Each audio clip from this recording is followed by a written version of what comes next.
Hello, good afternoon. Can you hear us? Yes, I can. Hello, good afternoon. I can hear you. Can you hear me? Okay, yes, good afternoon. Welcome. Yes, we can, yes. So, good afternoon, everyone. Welcome to the MCN webinar. My name is Harrison. And I'm Marvelous. Together, welcome you to today's webinar. And we are from the College of Medicine, the University of Lagos, Nigeria. And today promises to be a very interesting webinar. We have with us Dr. Elvis, who will be talking to us about his life as a philanthropist, as a social impact leader, and how he relates to us and our different projects. Hello, So everyone. we encourage all. Okay. No, I was just going to say it's great to be here and to speak with everyone here, and I'm looking forward to learning as much as I'm looking forward to sharing. Okay, thank you very much, Dr. Elvis Eze. So before we continue, we encourage all the fellows to introduce themselves in the chat box, their name, their school, the school they are joining from. So we encourage our fellows to do that before we continue. So very briefly, we'll just be reading Dr. Eze's bio. Dr. Eze grew up in Lagos, where he started out his career as a medical doctor in the Lagos University Teaching Hospital, the school where we are in. Then he continued his practice in London, in the UK, where he worked as an emergency medicine doctor with the United Kingdom National Health Service. So Dr. Eze has experience in global health, working across health systems and providing technical support throughout his work at the Commonwealth Secretariat. So now Dr. Eze shares his varied experiences and engaging at important platforms to mobilize resources to end malaria, now notably delivering the call to action at the 2018 Malaria Summit in London during the Commonwealth Heads of Government meeting, which is very impressive, if I must say. And this year, Dr. Elvis launched the Voice Petition with David Beckham to support the replenishment of the Global Fund for HIV, for tuberculosis, and for malaria. Now, he was most recently recognized and featured by Bill Gates for his ongoing work on ending malaria, which also is impressive. And he's currently focused on malaria elimination and health system strengthening, working on initiatives with Malaria No More United Kingdom, Results United Kingdom, and the Gates Foundation and the Global Fund to achieve the Sustainable Development Goal 3. Now, Elvis is a leisure long-distance runner, very impressive, I must say again, and has run 3 full marathons, the Paris, Athens, and Amsterdam marathons, okay, which is very impressive. You're welcome, Dr. Elvis Eze. It's a pleasure to have you here. Thank you so much. Thank you so much. It's a pleasure for me to be able to be here, share, and I think for the first time hearing you like talking about it and saying it's impressive. You know, day to day you go about life and you don't actually know what you're achieving until you step back and you look at it and see how far you've come. Yeah. Thank you. Okay, thank you very much, Dr. Eze. Well, we'll get back to you, but just before we continue, we want to introduce one of the Millennium Fellows who's also passionate about eradicating malaria. So we want to Naka, this thing to introduce himself and his project. So can we have on Odinaka, please? Okay, hi everyone. Yeah, good evening from this end. Yeah, so my name is Odinaka Kingsley Obeta. I am a 500 level student of Medical Laboratory Sciences, and I'm studying here in the University of Jos, Plateau State, Nigeria. Yeah, I major basically in medical microbiology. And yeah, my reason for that is because of the interest I have in public health, and of course, the high interest I have in malaria control and eradication. So my Millennium Fellowship project for 2019 is Block Malaria Project.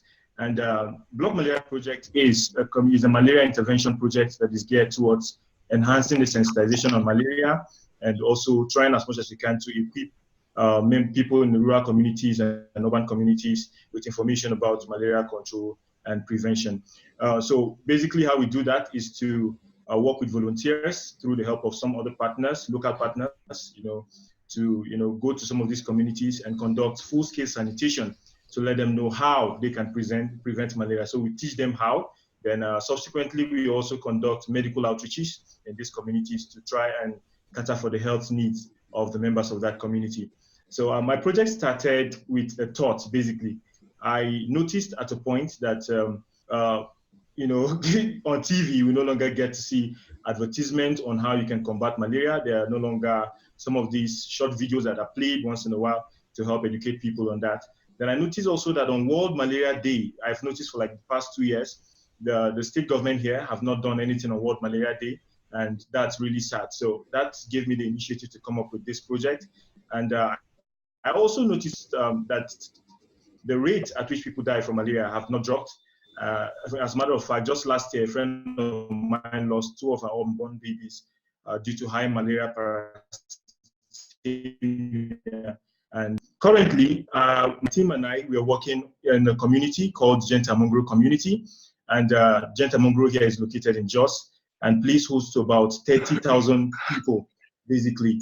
And one funny thing is that Gentamongro doesn't have a primary health center. It sounds funny, but it's quite serious. Though they have 30,000 people residing there, they don't have a primary health center. And the place is actually a dirty kind of, let's say, an economically deprived community. So they go through a whole lot of waste management issues and all that. So we staged the project there in the community, and we've been working with them since April this year. We've been able to mobilize about 400 volunteers to go to the community and help evacuate the waste there. And we've also conducted medical outreach in the community on 2 different occasions that have attended to about 1,085 patients in that community. And we're still hoping to do more. Yeah, so far, I want to look at the impact that was made in that community and basically in Nigeria, as it were. Social media is a tool that young people currently spend a whole lot of their time in. So through our social media handles, we've made a whole lot of information available about malaria prevention and control.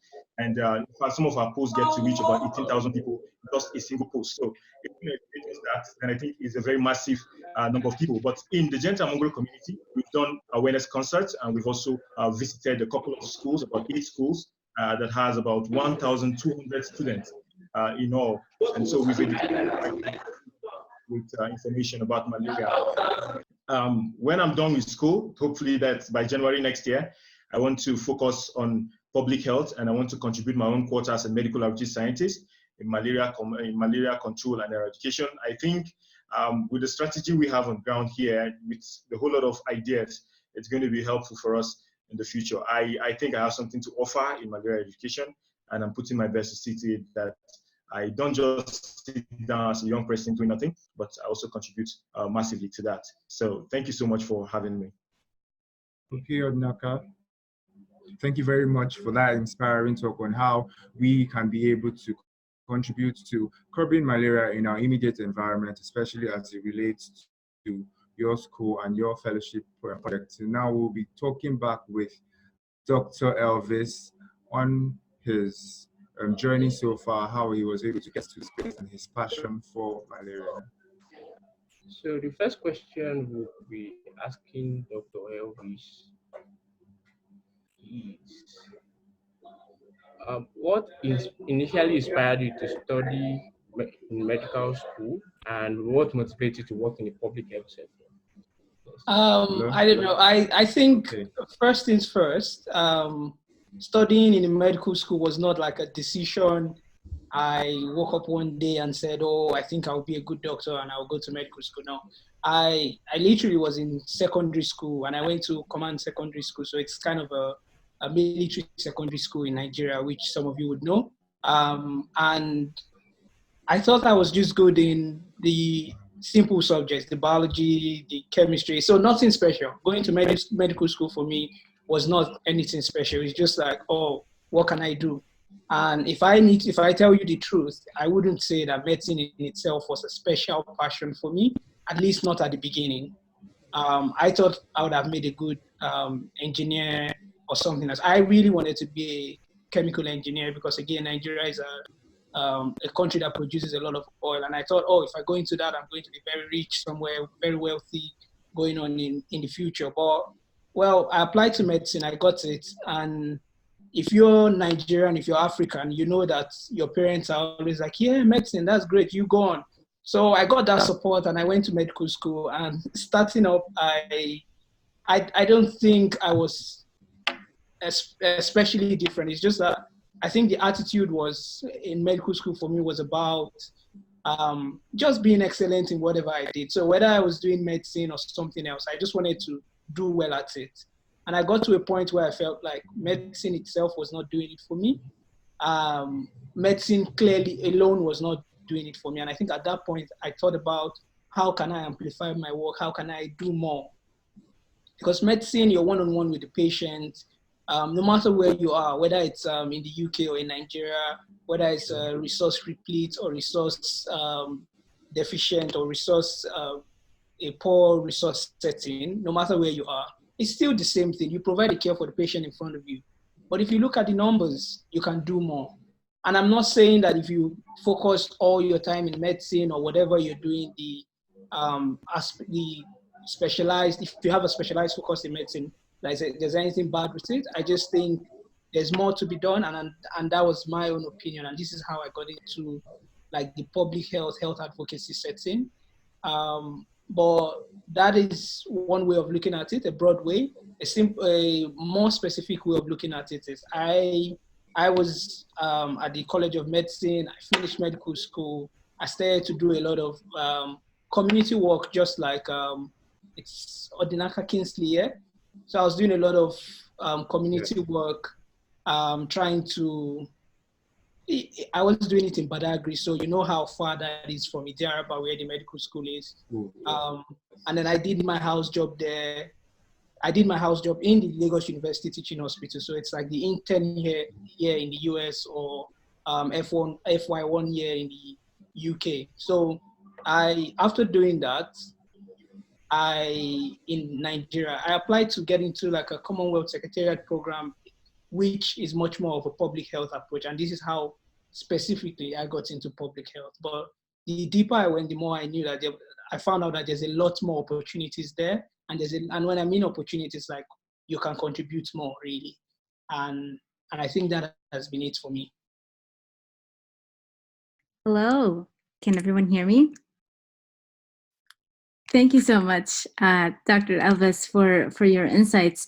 I think the connection might have dropped for our moderators, but they should be back on shortly. But meanwhile, maybe I'll carry on the conversation and ask you, as we all might know, malaria is one of the world's oldest and deadliest disease, and it's something that's not just prominent in Africa, but also in many parts of the world.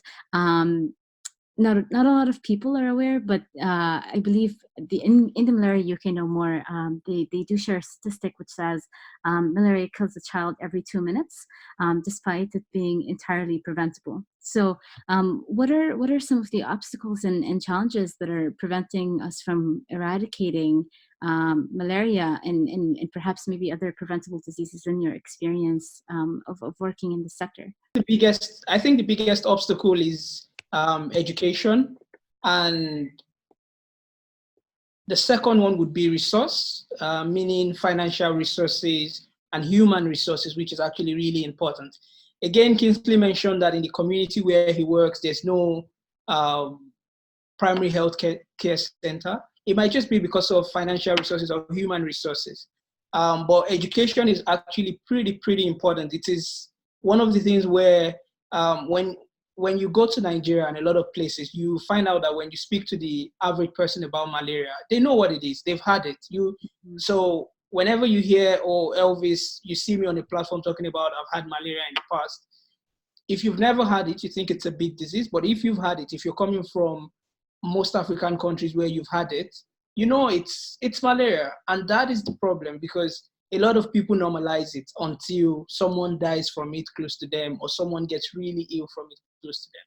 And that is what I mean by education. It's about knowing exactly what this disease might mean. That you get it 5 times in 10 years does not mean that it is not dangerous enough. It's killing a lot of people. It's killing much more children than we care to imagine. And when you look at the numbers, you you know that, okay, if I know these numbers, then I should try not to keep quiet. You need to do much more about it.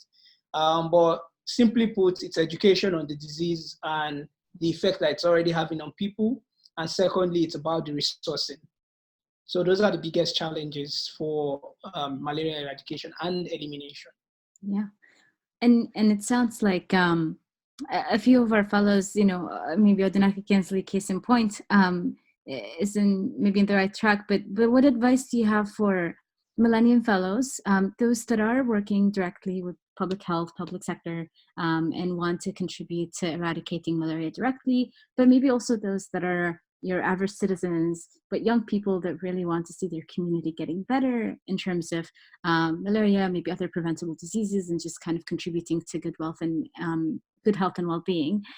What advice would you have for young people to get involved in raising awareness or in combating malaria? I think the biggest advice would be to stay focused on whatever niche area you're doing and you are convinced and committed about. Because a big example would be that for me, I never knew that I would do a lot more health advocacy going forward. I just knew malaria is something serious. I spoke to people around me and I'm like, oh, this is actually bad. No matter what you said, we have a lot of competing health priority no matter where you are in the world. And I'm not saying that all of them are not important. They are important. However, when you take your niche and work at it, you can at least create a dent, even if it's not a massive difference, but in that small niche area, you're able to make a dent. And the reason I think it's important for you to focus is that it can get disheartening. It's a very vague place to work. And international development, public health is very vague if you don't have a focus. And for me, that has really helped in making sure that whatever I do, I'm able to see it through a particular lens. And a good example would be now when I talk about health system strengthening, which is broad, I can always come from a malaria example.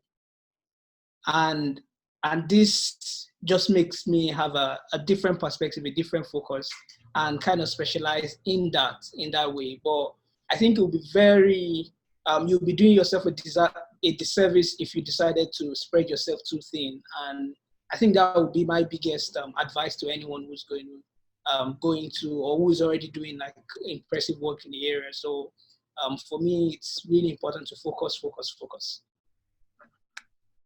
Fantastic, thank you. Before I kind of ask my very last question, I want to remind fellows, we'll have our Q&A very shortly. So if you have any questions for Dr. Elvis that you'd like to share, please type them in the chat box and do introduce your name, country, and university. I already see a few questions, but I guess very, very, on the last topic, I have to say it's very interesting in your personal story, one just going through malaria, but then also just the fact that you weren't into medicine at all, but then kind of find your way through it by identifying this niche. I think it's a very difficult task, and it's being able to identify something that you're really passionate about. And perhaps, do you have any final advice for fellows as they work and start their social impact careers? A lot of the Millennium Fellows on here have started to explore the sector of social impact and giving back to the community and doing something to give back to their communities. But what was the thing that made you want to say, or this is what I'm passionate about, and this is what I want to dedicate the rest of my career life for it, or the next few years on it? Do you have any particular advice on starting in the social impact sector in general, or just identifying that niche? I think I would start by saying that whoever is a Millennium Fellow is already on the right track. And I commend the Millennium Fellowship for this, because I think one of the biggest challenges you face in picking what you're interested in is your guiding principle. And the Millennium Fellowship already has some values that if you identify with it, you would easily navigate your way through what actually works for you. And an example for me is I didn't start out medicine being especially passionate about it. However, right now, I'm able to do both things that I love, meaning I'm able to be an emergency medicine doctor on one hand, but also able to do my malaria advocacy. I'm not saying that everyone has to be able to do two things at the same time. What I'm actually saying is if you stay true to the principles, and I think for the Millennium Fellowship, it's about empathy, humility. If you stay true to that principle, you would know exactly where you would really do well in the social impact sector, because it's not going to be about competition. It's going to be more about collaboration. So some of these things already set out your path in a way that when you see the right thing to be involved in, you get involved in it. And for me, I think just having a guiding principle to say, I don't want to steer away to this path, I'm going to follow this. And I think my guiding principle is actually pretty similar to what the Millennium Fellowship already presents. And for me, I think that just really, really helped me. And because of that, I'm able to do both, because I enjoy being in the clinic, speaking to patients, being in the emergency room, the high energy factor of that. And then on the other hand, I take a break and I'm in a room advocating about malaria, or on the ground talking to people about malaria. But at the end of the day, they are only linked by the guiding principle of being ethical, being humane, and working with people, collaborating with people. So for me, stick to what your guiding principle is, what your foundation is, and the rest of it is not going to be easy, but it's going to be possible and it's going to be doable. So that is what my advice would be. Amazing. Thank you. And on that note, a lot of fellows have had a chance to explore different values also through MCN. Empathy, humility, and inclusion are the guiding values. And I hope that for a lot of the fellows, and it sounds like, very, very similar guiding values to you as well, but being able to really be true to who you are, to your passion, and identifying what makes you also internally fulfilled and gives you that sense of wanting to wake up every day in the morning to go and do that work and to continue working on it. On that note, I think Marvelous and Harrison are back on. So I'm going to go ahead and unmute them, and maybe they can take over the final, the Q&A portion. Their connection dropped, unfortunately, again. Well, no worries. Well, why don't we start with the Q&A, and thank you for all of your insights so far. I know Millennium Fellows have already shared a bunch of questions, so I'll start by saying your name. If I do share your name, I'll unmute you, so please introduce yourself, name, country, and university, and ask your question. So why don't we start with Justin from the United States. I'm going to go ahead and unmute you. Okay. Hello, my name is Justin Castillo. I'm here with Meryl, and as you can see, we have 2 laptops set up here. But yeah, so we're from the University of North Carolina at Charlotte in the United States. My question was, so dengue is also a disease caused by mosquitoes, or caused by a parasite carried by mosquitoes. Now, I was just wondering, does malaria produce like a larger threat than dengue, pose a larger threat in the community and the health of individuals?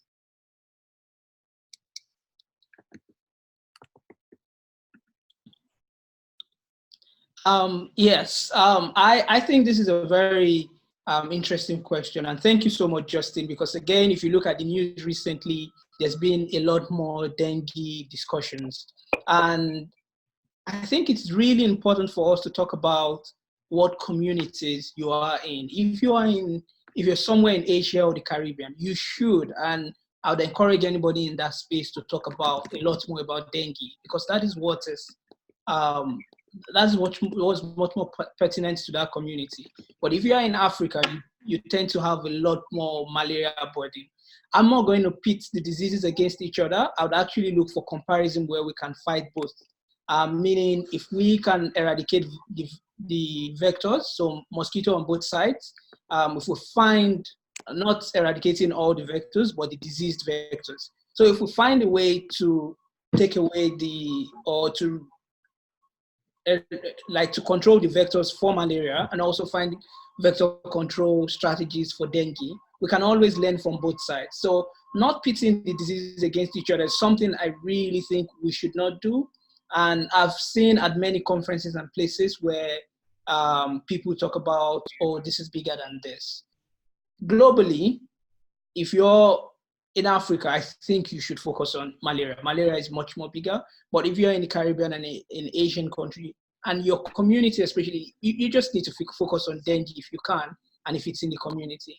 But again, we know that there are communities in India and some of the Asian countries that also have malaria. And so it depends on the context. And I wouldn't say you should pit anyone against each other, but it's better to find strategies to control, for vector control. And maybe we can learn a lot more from what has been done with dengue in the past. And maybe we can also learn from what has been done with malaria these days, especially with the Global Fund, which has provided like lots of financing in terms of vector control. So that's the way I tend to look at both diseases.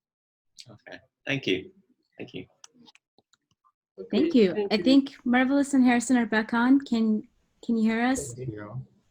Yes. Perfect. Yes. Thank you, Dr. Eze. So now, Mubarak Olale from University of Lagos, you can ask your question.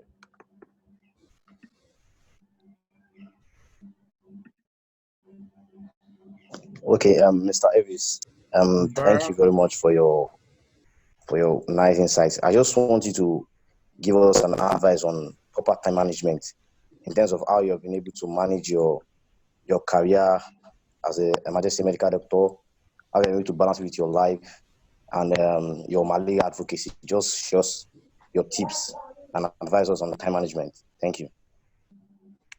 I think for different people to work differently, but I'll just tell you exactly how I do mine. I try to get a good sleep first.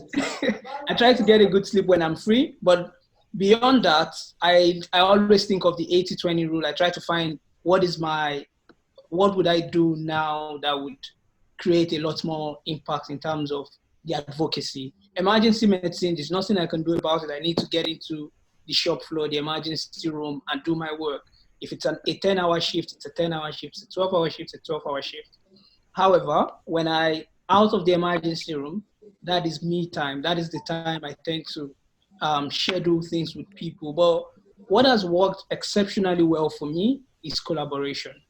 And I don't always need to be in a place to make something happen in that place. So if I was supposed to be at a meeting and I know that I've got an emergency medicine shift, I would most likely get someone from my team. My team does not have to be the organization I'm volunteering with. It just has to be, because I used to be a coordinator on a network, the Commonwealth Youth Health Network. It just needs to be one of the people around you, or one of the people that you work with, no matter where they are and what part of the world. They can always attend that, and you contribute as much as you can. If I can't be there physically, I can send in a meeting notes or something.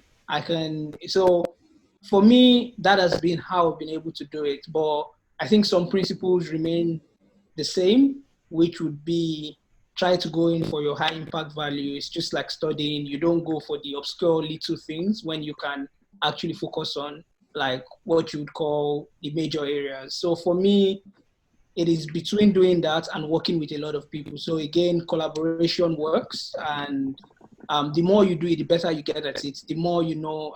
I recently I was supposed to be in the UK for an event at King's College London. There was no way I could go there while I had work to do I'm currently in the US.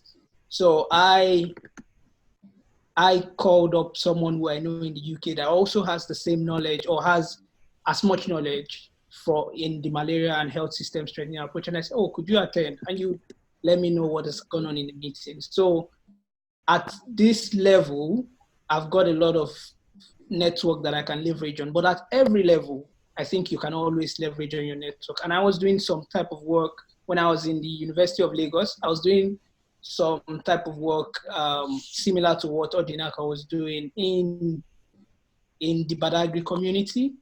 But I knew that if I wanted to do it alone, it's not going to work. I was also doing my house job when I was continuing that work, the housemanship, and we also have long shifts. So I brought two of my other colleagues and we did it together. It just meant I don't have to be at every trip to Badagry, but I'm able to contribute in many ways, whether it's writing a concept note or writing a report or going to meet someone else. So it's going to be time management. So I'm basically throwing your question back at you in a way. It's going to be finding a way to manage your time, but secondly, collaborating with people, it does help.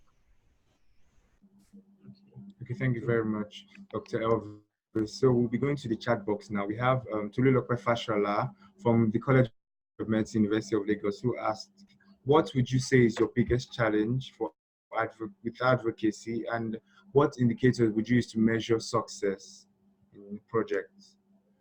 I think there are two questions. So the first one is, what is my biggest challenge with advocacy? My biggest challenge with advocacy is the bad PR that it has in the international development setting. People are scared of advocates. When you saw Greta Thunberg in the UN in New York, there were split opinion about her. There were the people that were like, yeah, she could go, she should do it, she's doing the right thing. And there were people that were saying, who is that girl? She knows nothing. So I think the bad PR is a big challenge for advocacy. However, proving yourself and in a way of having this integrity helps in that way. So for me, being a medical doctor and working at it and trying to do that as best as I can, and also being knowledgeable in the area helps inform my own advocacy in a way that no one is there trying to say, oh, you're in it for the fame or you're in it to further your own agenda. Because when you stand and you speak to the next person, they know that you're knowledgeable about the topic, and it's not just about just talking. So that's on that. And then how you measure success depends on what you're working on at the moment. At some point, success for me was getting as many young people on the voice petition campaign, meaning if I got 100,000 people talking about malaria and literally just saying malaria must die on the voice petition campaign, it meant that on that day, they thought about malaria, isn't it? So at one point, that was it.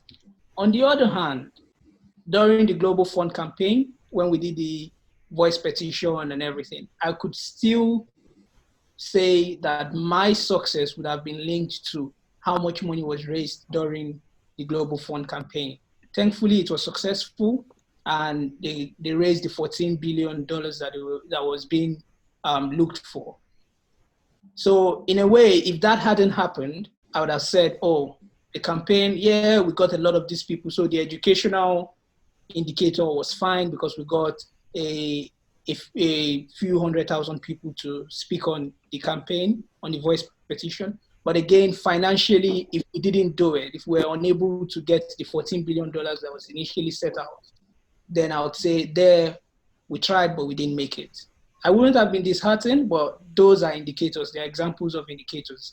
But bringing it down to the work that we do in the community, it's always great to have like your target. Like for Odinaka, he did mention that they reached out to about over 1,000 people, and they're looking to do more. Now he knows what amount of resources can serve 1,000 people. So the next time when he wants to serve 2,000 people, he knows where to put his indicators to say, I've been successful given my resources, I've been successful in general. So for me, it's an important question to have an indicator, but sensibly, you have to put something that you can link to. And not achieving it does not actually mean that it's failure. It just means that next time when you're doing it, you use a different strategy. So different indicators for different circumstances, basically. Thank you very much for that answer. So we're moving to another question. Abigail Oguyemi from...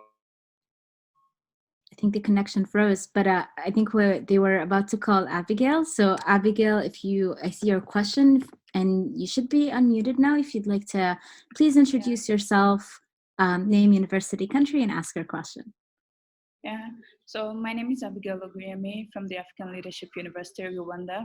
And my question is, since your career, like since you started this career of advocacy for malaria, creating awareness on malaria and also organizing malaria campaigns, like what are some gaps you might have spotted in like the policies the WHO has put forth as regards curbing malaria and also solving the riddle? And also like, how do you make sure like your advocacy is effective in like conservative society where like usage of maybe more advanced like drugs and other medicine might be like a problem? Like, for example, in a conservative society like the Western Nigeria, because I've seen like Nigeria has been the example for so long. So like for them, they prefer to use like maybe herbal medicine and all.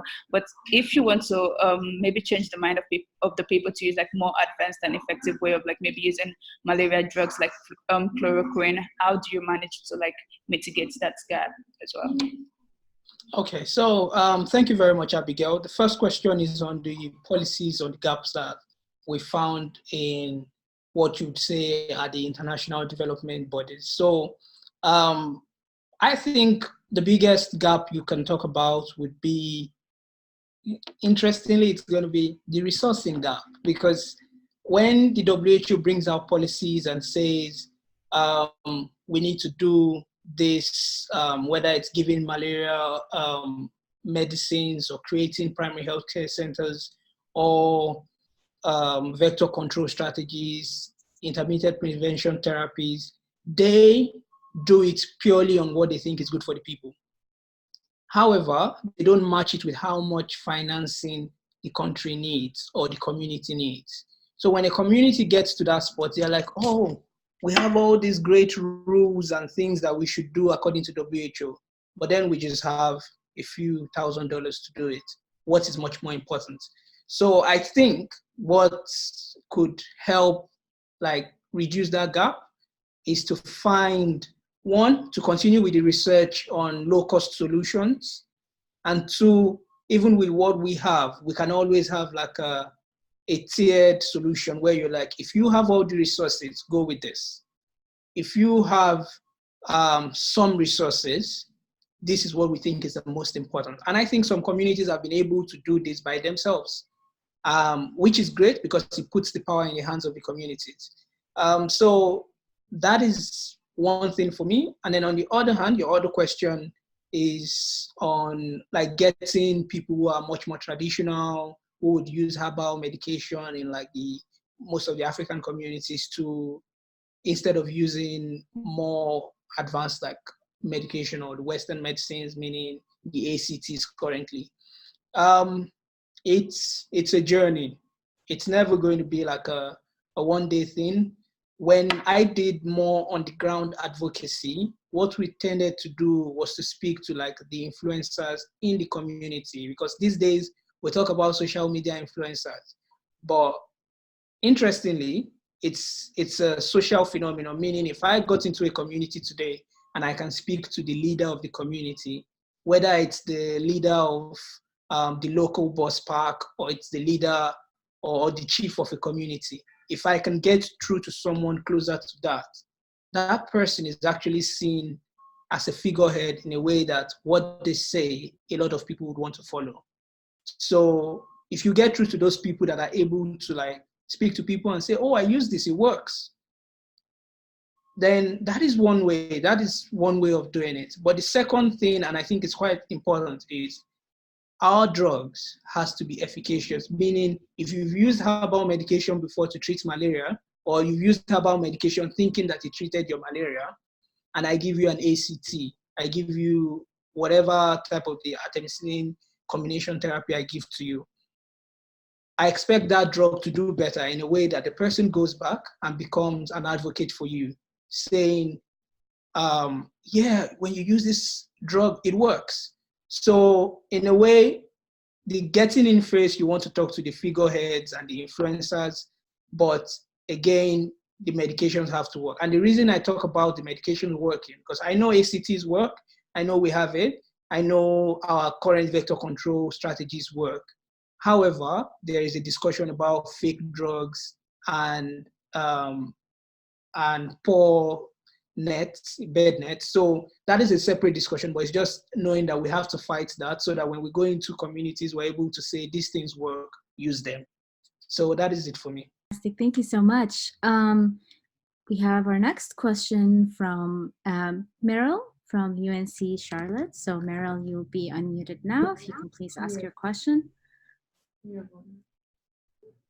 Hello, thank you so much, Dr. Elvis, for speaking today.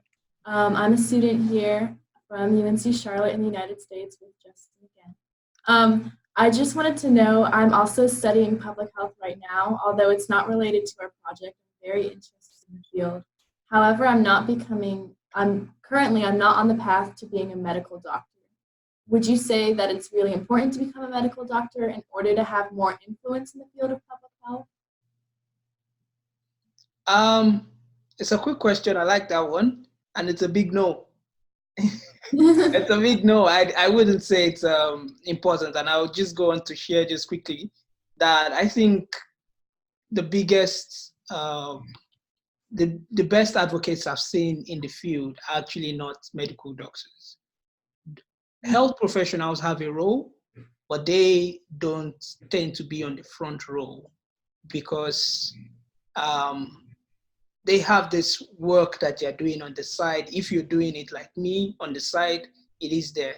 But as a social impact person, if you see yourself more as a social impact person, you get in there full-minded, you focus on it, you do it. So I don't think in any way that you need to be a doctor to do that.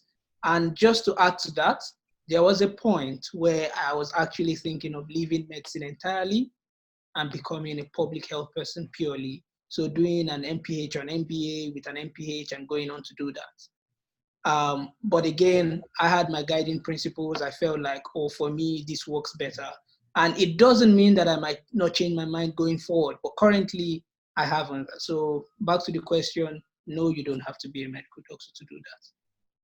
Thank you very much. Question from you. Can you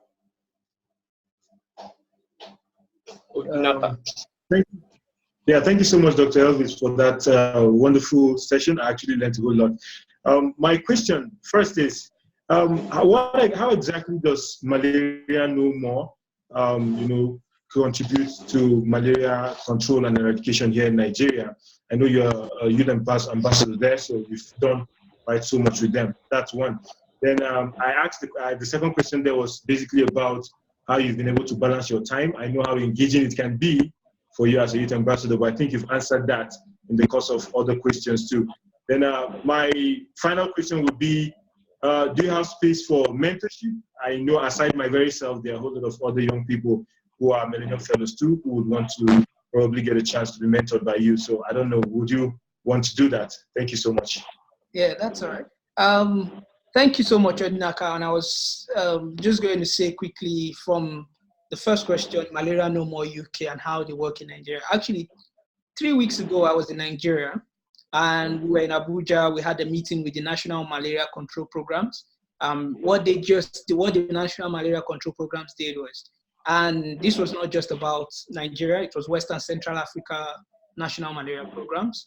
So they come in and they tell us progress so far, challenges, where they need help, whether it's financial or advocacy help or whatever help they need, where they have gaps. So they just tell us about that. And we work with them on the sidelines of the meeting to say, can we help with this? Mostly, what we've done is one, to mobilize resources, meaning we go to the Gates Foundation and we say, this is really a problem in this country. We need money to make sure that this works. And thankfully, they are usually disposed to like helping us. And in that sense, the only thing that the changer here is we haven't historically worked with individuals or smaller organizations in terms of financing. We have funded country programs, meaning when we come to Nigeria, we want to go meet the National Malaria Control Program manager to say, how best can we help you? We've seen your presentation, you have a gap here, this is some funding, this is how we think it should work.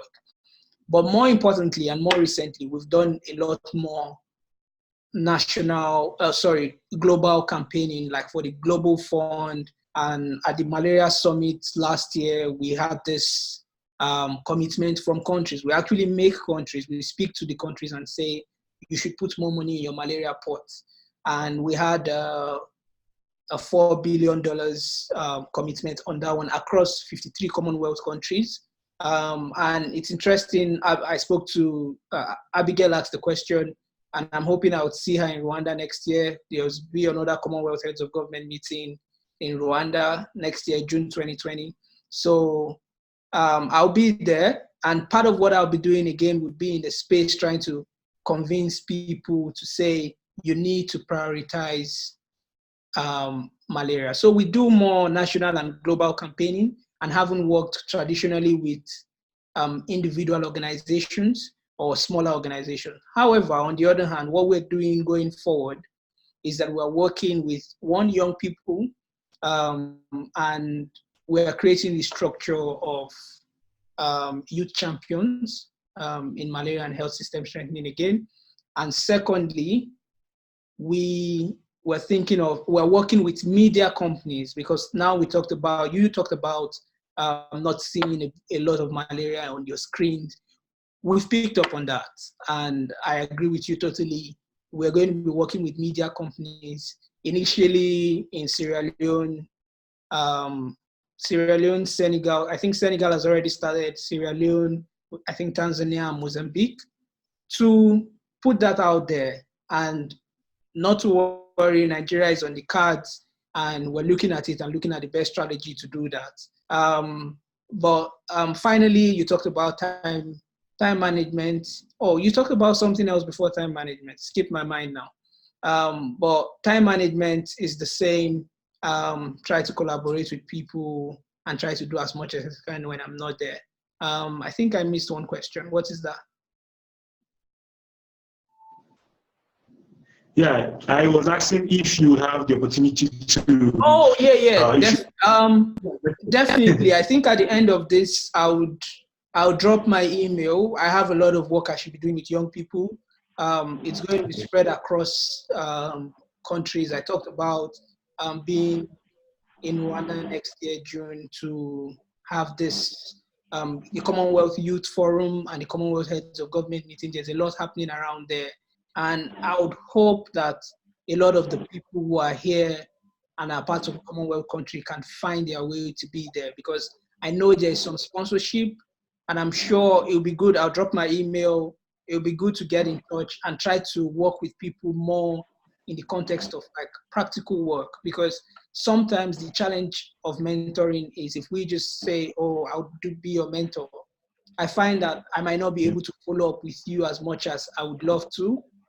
But if we have an arrangement where there's something we're looking forward to, we can work towards that. But definitely, I'll drop my email if you have something you want me to advise you on. It would be a mentoring arrangement, but it might not be what you know traditionally, because the way I see it is it's better to work with someone on things than to just say, I'll be your mentor, and then we don't have something concrete to work on. But definitely, I'm happy to do that. Okay, thank you, Dr. Evie. Thank you for your time and for your patience with us. So one final thing, for those that still want to reach, maybe have further questions, can you please drop maybe your social media handles for them to reach you apart from your email? Yeah, I can write that in the chat, isn't it? But my social media is literally at Dr. Elvis Eze on Twitter, which is where I'm relatively much more active, meaning relatively I look at it. I'm on Instagram, but I don't use much of it. I'm also on Facebook, I don't use much of it. But I think Twitter is at Dr. Elvis Eze, yeah. Instagram still the same at Dr. Elvis Eze. LinkedIn is Elvis Eze. Yeah, that is really it. But yeah, I'm just going to put my email on the chat box now. Thank you very much. To ensure that I don't forget that. Okay, thank you, sir. Also, we would like for you to give a final remark to us, people who are engaged in various projects, both those related to malaria and those not related to malaria, about how they can be able to progress and generally what you would like to advise them on as they go along this torturous journey of social impact. Thank you, sir. I think one of the biggest things I would say, which is contrary to what you might be expecting, is try to have fun doing it, because there will be a lot of downtime. There will be a lot of things that would try to depress you. There'll be times when you feel like, oh, I'm not making any headway here. But do try to have fun doing it and give it your all. And when I say give it your all, if you have a project in front of you, try as much as you can to do the best you can do. I like to give examples, and for me, it's been that I recently moved actually from the UK to the US for personal family circumstances, because I recently got married and had to move to join her because she's doing the work, her job, which, yeah, it's a long story there. But I've been in the US, but I've been able to work even more than I was working in the UK. Meaning I've been able to work with the charity, because when I worked with them as a volunteer, clearly just as a volunteer, they felt like I gave my all to them. So now they were very happy to create a consultancy arrangement for me, where I advise them and work with them to get more young people involved. But now it's more of a paid position. So I think just giving your all, but having fun doing it is the biggest thing, definitely. Yes, I would also like to ask your stay in school, College of Medicine, University of Lagos as an alumnus. How was it, and have you been there since you graduated? I love the College of Medicine, University of Lagos. I had fun there. I learned a lot of what I know there. I went to the foodies, to the whatever it is. I was in the boys' hostel, so I went to Cedars, whatever. The COMSA. Sorry to every other person who's not from the College of Medicine. I just have to share with them this experience. So yes, I enjoyed being there, and I learned a lot from being there. I started this whole public health advocacy thing in that community. I was a member of the action group on adolescent health. But I did much more outside of that. I did much more in the community. So my experience in the College of Medicine, University of Lagos, it sets me up for whatever I'm doing now, because I worked there, I enjoyed the company there, I learned there. It's a difficult environment, as you know. We have all the no electricity, no water issues, but most importantly, you're able to rise above all that, try to have fun, and at the end of the day, build yourself. So yeah, it's a good experience. Thank you, Dr. Eze. Really appreciate you. Thank the fellows for joining in and joining on other webinars. Dr. Eze, really appreciate you. Thank you very much in your experience and everything. We appreciate it. Yeah, thank you to everyone. It's been a pleasure sharing with you and learning the thinking of everyone and trying to give my insight. I really, really appreciate this opportunity to be with you all. Thank you. It's been a pleasure. Thank you all. We apologize for all the technical difficulties. No, that's right. Yes. Thank you all. We also hope to see you more regularly, and also hope to follow up on your progress as relating to malaria. And we also hope to be able to join to support in any way we can.